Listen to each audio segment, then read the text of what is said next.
Soldats, vous allez entreprendre une conquête dont les effets sur la civilisation sont incalculables. La première ville que nous allons rencontrer a été bâtie par Alexandre. Nous trouverons à chaque pas de grands souvenirs dignes d'exciter l'émulation des Français. Bonaparte, 1er juillet 1798.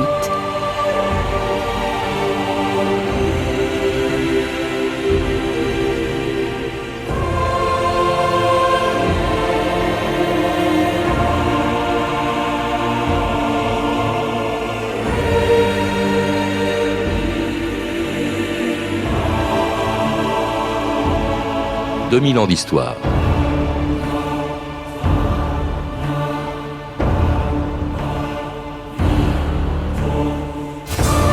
Le 19 mai 1798, 13 vaisseaux de ligne, 7 frégates, 6 corvettes et une centaine de navires de transport quittaient le port de Toulon dans le plus grand secret.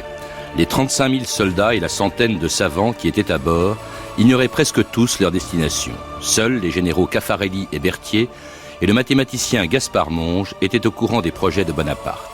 Il fallait à tout prix éviter qu'il soit découvert par les espions anglais pour pouvoir traverser sans risque la Méditerranée avant de jeter l'ancre devant Alexandrie le 1er juillet 1798. Ce jour-là, c'est dans une mer déchaînée que commençait une des plus extraordinaires campagnes de l'épopée napoléonienne, la campagne d'Égypte. Et là, avec toutes ces lumières, on risque d'être vu. Général Caffarelli, quand on exige un débarquement dans ces conditions, je ne peux faire mieux. Allô, la mer sera calmée. Le général Menou, 22e demi-brigade légère, 13e et 69e de bataille. Pour le général Kléber, 2e demi-brigade d'infanterie au complet, 25e, 15e et le général Vous par les plus grands de tous les temps. César, Alexandre et surtout notre grand Bonaparte. Ah, le général Dosset sortira dès ce soir sur le Caire. Et Alexandrie? Avant midi, nous y serons. Faites battre le ralliement! Mais il est fou! Dominique Baudis, bonjour. Bonjour. C'était un extrait du film de Youssef Chahine, Adieu Bonaparte, l'arrivée de Bonaparte justement en Égypte le 1er juillet 1798 avec des généraux célèbres dont on vient d'entendre le nom, mais aussi avec de simples soldats que l'on retrouve dans votre roman, Il faut tuer Chateaubriand, l'histoire de 5 soldats qui sont restés d'ailleurs en Égypte après le départ de Bonaparte et qui ont vraiment existé. Chateaubriand les a rencontrés, je crois, 8 ans après leur arrivée en Égypte.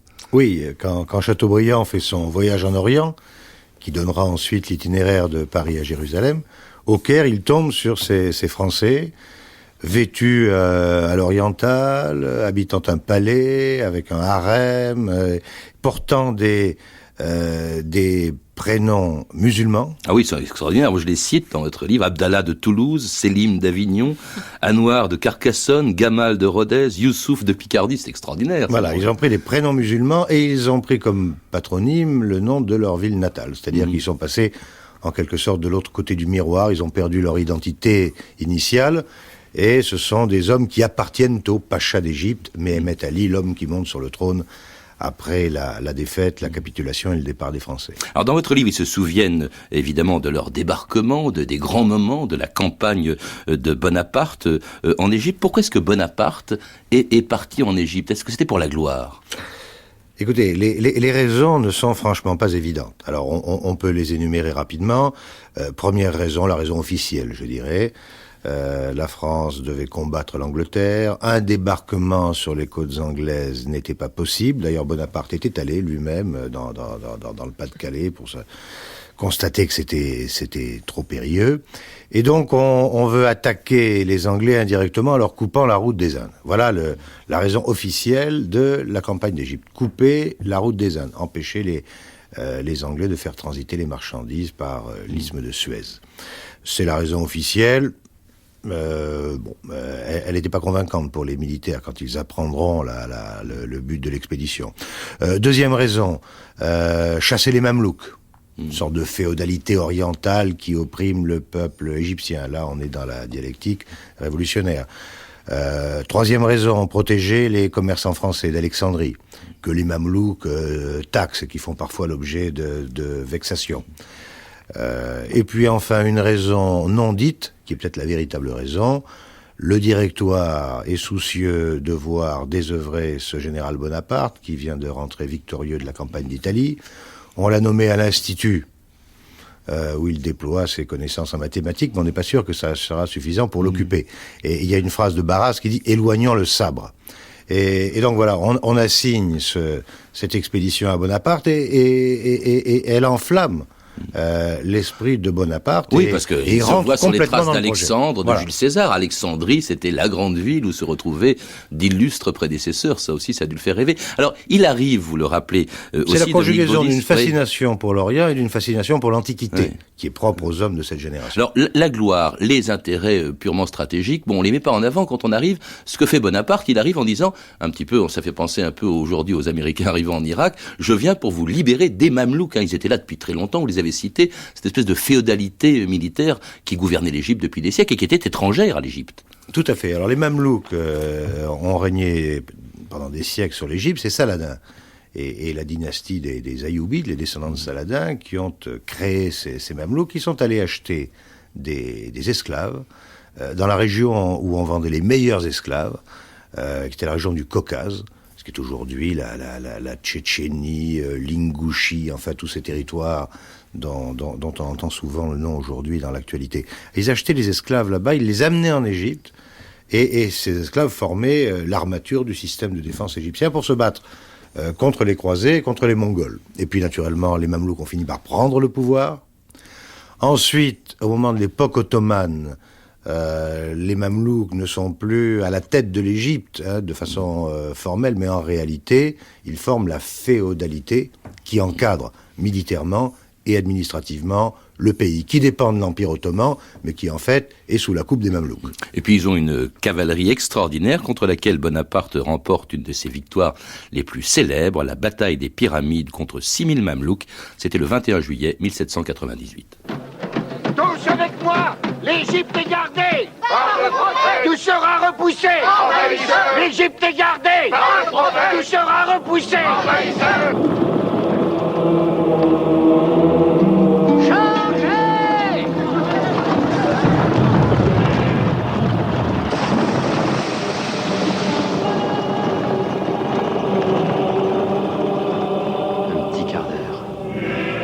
Même pas un petit quart d'heure.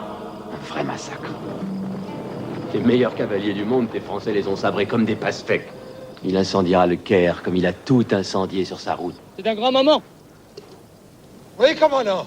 Imaginez-vous, mon cher Louis, du haut de ces pyramides, 40 siècles vous contemplent.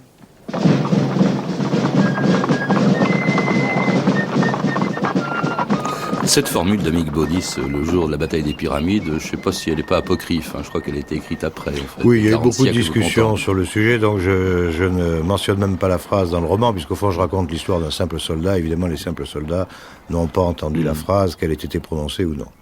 Alors il arrive, donc il bat les Mamelouks, surtout Murat, je crois qu'elle joue un grand rôle dans cette bataille des Pyramides. Oui, et puis une stratégie, en fait c'est l'organisation occidentale, le carré, ils forment des carrés, avec l'artillerie aux quatre coins du carré, et puis les Mamelouks en face, c'est le désordre oriental, c'est l'addition d'héroïsmes individuels, mais pas de stratégie, pas d'organisation, et donc cette cavalerie Mamelouk va buter d'un carré sur l'autre et se fait complètement décimer. Et il faut bien voir que dans l'esprit des soldats de l'expédition d'Égypte, qui sont les soldats des guerres révolutionnaires et de la campagne d'Italie, voilà, ils sont en train de décimer les aristocrates et les féodaux de l'Égypte, et donc d'une certaine manière de libérer le peuple égyptien.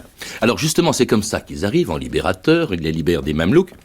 Mais alors, une des raisons pour lesquelles ça se passe relativement bien, en tout cas au début, Dominique Baudis, pour Bonaparte, c'est aussi qu'il se présente non seulement en libérateur, mais en défenseur de l'islam. Vous écrivez dans votre livre ce communiqué de Bonaparte s'adressant au peuple du Caire: ne craignez rien pour vos familles, vos maisons et surtout pour la religion du prophète que j'aime, général Bonaparte. Voilà, le prophète que j'aime, Mahomet. Il y a dans le Coran, dit-il, des principes qui peuvent faire le bonheur de l'humanité. Il arrive avec un discours qui est un discours de main tendue, de sympathie en direction de l'islam. Et il le fait d'ailleurs, enfin tout ça est très médité de sa part, puisque en chemin déjà, c'est-à-dire entre Toulon et Alexandrie, il fait une escale à Malte pour chasser l'ordre des chevaliers de Malte. Descendants des croisés. Les descendants des croisés, les descendants des hospitaliers.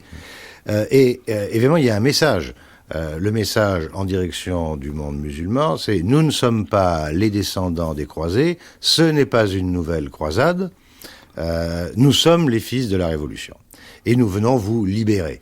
Nous libérons Malte des Hospitaliers, nous libérons les Égyptiens des Mamelouks, mais nous ne sommes pas l'ennemi des musulmans. » Alors cela dit, bon, ça en quelques jours, il y a la bataille des Pyramides, il rentre au Caire, plutôt relativement bien ou pas trop mal accueilli par les Égyptiens. Et puis alors, catastrophe, un mois à peine après le débarquement, c'est le désastre d'Aboukir. Nelson, la flotte anglaise, détruit toute la flotte qu'il avait amenée en Égypte. Ils peuvent plus revenir chez eux. Et Bonaparte, au lieu d'être totalement démoralisé, brusquement rebondit.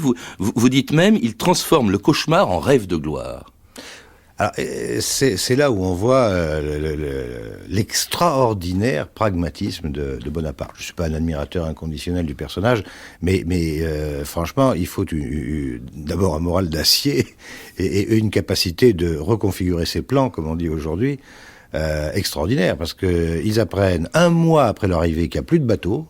Leur flotte est détruite par Nelson. Nelson n'a pas pu les intercepter, mais en revanche, il a trouvé les bateaux à l'ancre, près d'Aboukir, et il les a tous détruits. Et donc, ils sont prisonniers de leur conquête. Et l'armée est complètement abattue, les généraux sont démoralisés. Bonaparte dit, mais voilà, ce n'est pas un royaume, mais plusieurs empires qui s'offrent à nous. Il y a les Indes. Il y a Istanbul, la capitale de l'Empire ottoman. Et donc, on va bâtir quelque chose ici, à partir de l'Égypte, comme les grands conquérants de jadis. Il rêve même de l'Inde, c'est-à-dire, au fond, les traces d'Alexandre. Hein, voilà, il y a deux pistes, au fond. Il y a l'Inde, où il y a Istanbul, et le retour en Europe via Istanbul. Et alors, à ce moment, il y a deux choses. D'une part, il cherche à approfondir les relations avec l'islam, et à nouer un lien fort avec les religieux, parce qu'il a lu Volney, qui est passé en Égypte au XVIIIe siècle, donc quelques années plus tôt, et qui dit dans un de ses ouvrages, la clé du cœur des Égyptiens, c'est la religion, c'est l'islam. Donc il a des gestes en direction de l'islam, c'est-à-dire non seulement il y a des proclamations, le Coran, Mahomet, mais lui-même, Bonaparte, s'habille en oriental au moment des fêtes, au moment de la fête du Mouloud.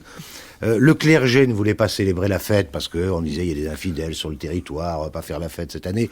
Et ils disent on n'a pas assez d'argent pour faire la fête. Ils subventionnent la fête religieuse et habillé en oriental, il va danser avec les derviches, il va psalmodier avec les soufis dans les rues du Caire sous l'œil des généraux de son état-major qui sont complètement effarés. Alors, il y a autre chose extraordinaire aussi de Dominique Baudis, c'est que à ce moment-là, il encourage tous les savants qu'il a amenés avec lui. Il y en avait 167, dites-vous, c'était vraiment l'élite de la science française qui était là. C'est quand même extraordinaire, une expédition militaire, on n'a jamais vu ça, accompagnée par des savants. Pourquoi ? Alors, c'est d'ailleurs cette expédition qui sera le fruit de l'expédition et qui laissera un souvenir fort dans l'histoire. Pourquoi ? Parce qu'on est exactement dans le droit fil du XVIIIe siècle, du siècle des Lumières. D'ailleurs, il y a eu une autre expédition, mais qui celle-là est celle de la fin du crépuscule de l'Ancien Régime, c'est l'expédition de la Pérouse. Et là, celle-là est la fille de la Révolution. C'est donc l'esprit encyclopédique du siècle des Lumières. Il faut bien voir que les savants qui partent là-bas ne sont pas, comme on le croirait aujourd'hui, des archéologues ou des égyptologues. A fortiori, l'égyptologie n'existait pas, puisque ce sont eux qui l'ont inventé. Ce sont plutôt des savants de sciences exactes.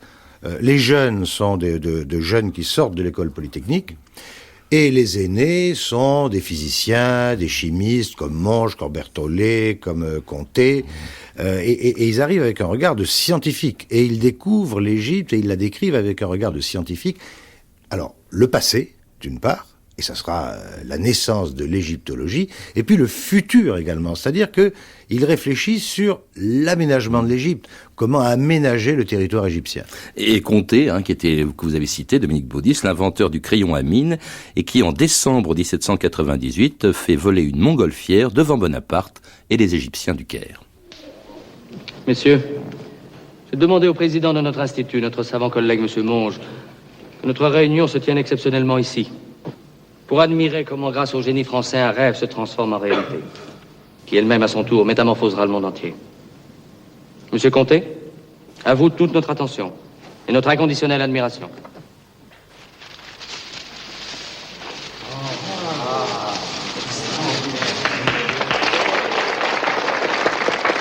Quelques heures, le véritable aérostat sera prêt à s'élever. Surprenant. Ce soir même, je vous fais fabriquer 10 000 petits drapeaux tricolores qu'on jettera de la nacelle de l'aérostat. C'est pas tant, non ? Savoir que la pierre trouvée à Rosette pourrait faire communiquer des cœurs à 4000 ans de distance. Chercher à relier la Méditerranée à la mer Rouge. Quel élan!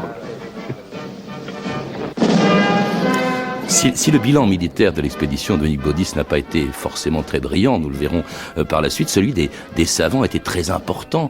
On a évoqué, on vient d'entendre la pierre de Rosette, l'Institut d'Égypte dont vous parlez beaucoup aussi dans votre livre, qui est considérable. L'Institut d'Égypte, fondé par Bonaparte, en réalité, l'Institut d'Égypte, il est composé pour plus de la moitié de l'Institut de France qui est arrivé avec Bonaparte. Et à la fin du document sonore, on entendait la voix de Michel Piccoli, qui interprète Caffarelli. Un Toulousain, bien sûr. Oui, qui est un Toulousain. Et qui parle du percement de l'isthme de Suez. C'est-à-dire que ces savants, ils travaillent à la fois sur l'Égypte ancienne et contemporaine. D'ailleurs, ils décrivent aussi l'Égypte des mosquées. Ils ne dessinent pas que les temples et les obélisques, mais également les mosquées. Et puis également la faune, la flore, la topographie. Et puis, ils réfléchissent sur l'avenir de l'Égypte. Alors d'abord, deux choses. Bonaparte dit toute l'eau du Nil qui va se jeter dans la mer, c'est du gaspillage. Il faut que cette eau soit retenue en Égypte et qu'elle irrigue la vallée. Et donc, ils imaginent toute une série de barrages.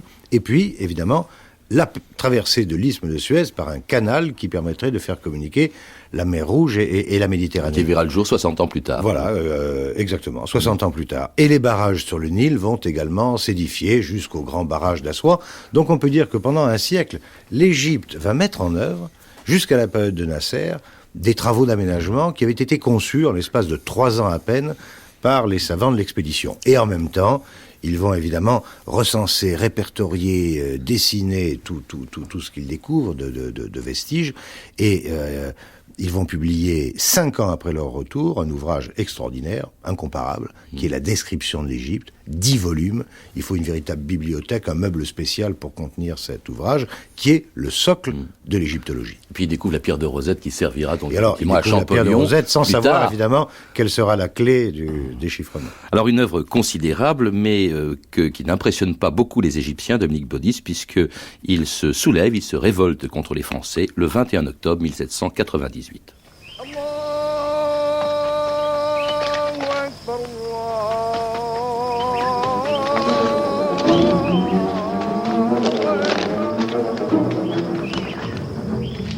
Égyptien, lève-toi et lutte pour l'Égypte libre, pour l'Égypte de tes héros. Vive la guerre sainte!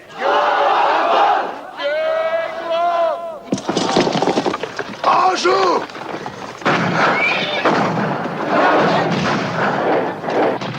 Le général Dupuy est mort.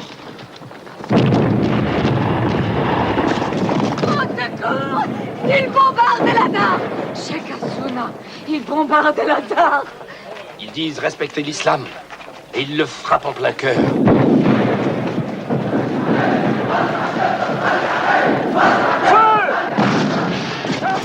C'était un dernier extrait du film de Chahine. El Azhar, il faut le rappeler, Dominique Baudis, c'était la grande mosquée du Caire, la plus importante. C'est toujours la grande mosquée. C'est extraordinaire. On a vraiment l'impression, enfin je sais pas, il y a des correspondances avec l'actualité en ce moment. C'est-à-dire c'est arrivé en libérateur et considéré un peu comme des intrus et aussi comme contre lesquels on lève une guerre sainte. Cette révolte a été importante. La différence avec ce qu'on observe aujourd'hui, c'est que dans la démarche, au départ, Bonaparte cherche sans cesse à tendre la main en direction de l'islam. Ça crée un certain trouble chez les musulmans et puis finalement ils n'y croient pas. Ils n'y croient pas en particulier pour une raison assez qu'on peut comprendre quand on connaît l'islam. Bonaparte, pour les convaincre, non seulement il dit qu'il aime Mahomet, non seulement il dit qu'il apprécie beaucoup le Coran, mais il leur dit, vous savez, quand j'étais à Rome, j'ai arrêté le pape et je l'ai expulsé de Rome. Et ils pensent qu'avec ça, les musulmans vont dire, c'est un homme formidable. En réalité, les musulmans se disent, il n'est pas musulman, il n'est pas juif, et il a arrêté le pape des chrétiens, qui est un saint homme, donc c'est un athée. Et pour le Coran, évidemment, un athée, c'est la pire espèce. Alors, travaillé par les Anglais, travaillé par les Turcs, travaillé par les Mamelouks, le clergé du Caire appelle un jour à la révolte, à la guerre sainte, et voilà, on a entendu les bruits de ces combats de rue. Et ce qui est intéressant par rapport à ce qu'on observe aujourd'hui au Proche-Orient, c'est que aux Pyramides, sur un terrain ouvert, dans le désert, l'armée de Bonaparte a eu raison des Mamelouks en quelques heures. Et en ville? En revanche, en ville, dans le Caire, 3 mois plus tard, les Français vont subir des pertes terribles. et ne pourront réprimer cette révolte que dans un massacre épouvantable en bombardant les mosquées. Alors ce soulèvement, en tout cas Dominique Baudis, démoralise l'armée de Bonaparte qui, depuis son débarquement, se demande même ce qu'elle fait en Égypte. La revue de texte, Stéphanie Duncan.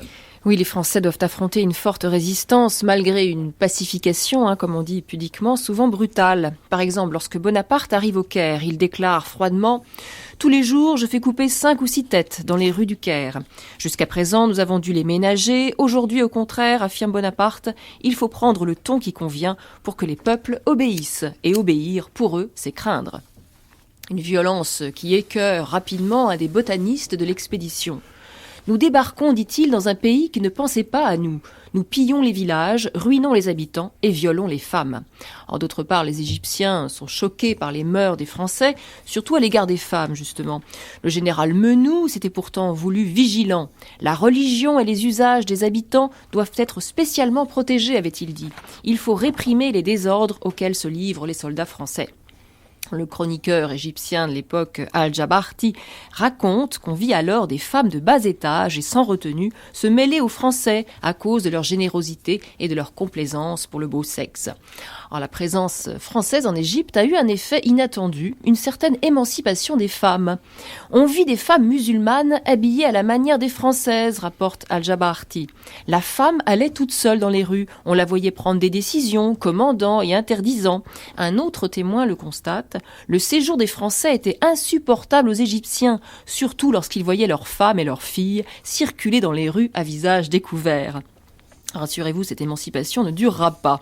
Alors, quelques années avant l'expédition en Égypte, le philosophe français Volney avait déjà pressenti ces différences profondes entre la France et l'Égypte.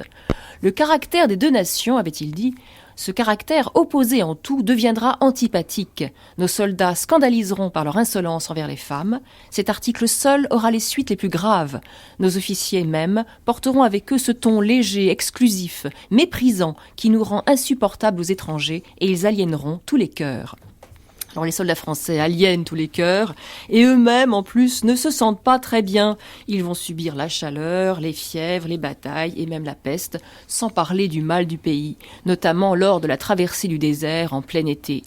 L'armée, racontera plus tard Napoléon, l'armée était frappée d'une mélancolie vague que rien ne pouvait surmonter. Elle était attaquée du spleen.